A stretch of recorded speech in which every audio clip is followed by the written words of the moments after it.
Hi friends, welcome back to Reimagining Our Faith. Today I want to focus on God's will and purpose for our lives.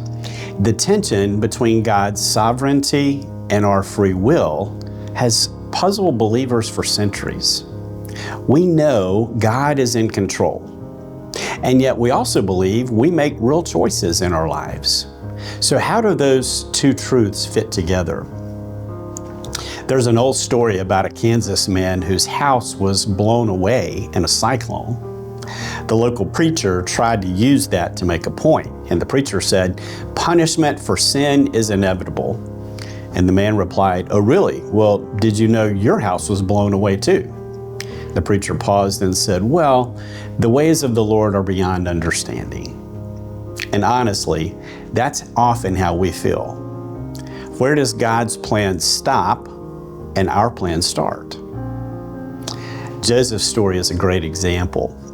In Joseph's story, God is clearly working out God's plan, moving Joseph from the pit to the palace to then preserve God's people. But Joseph isn't just a puppet. He makes decisions, he takes action, he uses wisdom, and he responds to circumstances. His choices matter, and yet God's purposes still stand. A.W. Tozer gives a helpful picture. Tozer says God's sovereignty is like an ocean liner traveling from New York to England. The destination is fixed, nothing will change it, but on board, the passengers are free to move around, to eat, to sleep, to talk, to live, however they choose.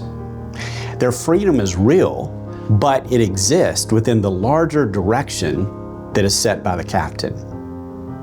That's an illustration of how I believe our lives work.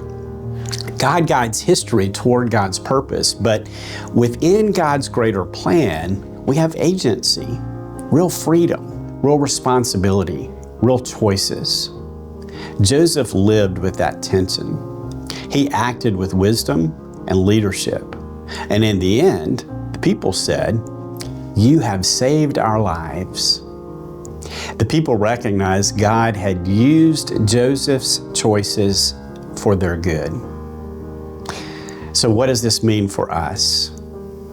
Well, in part, it means we don't have to solve the mystery of sovereignty and free will in order to live faithfully. We simply trust that God is steering the ship. Our choices still matter. Nothing we do can derail God's ultimate purposes, and nothing God does will erase our responsibility to choose obedience.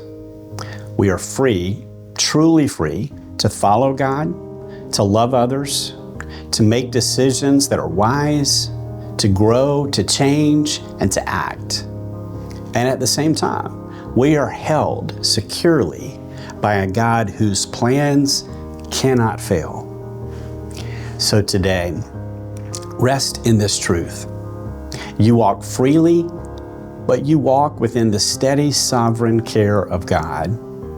And God wants you to grow in your faith and even daily reimagine your faith.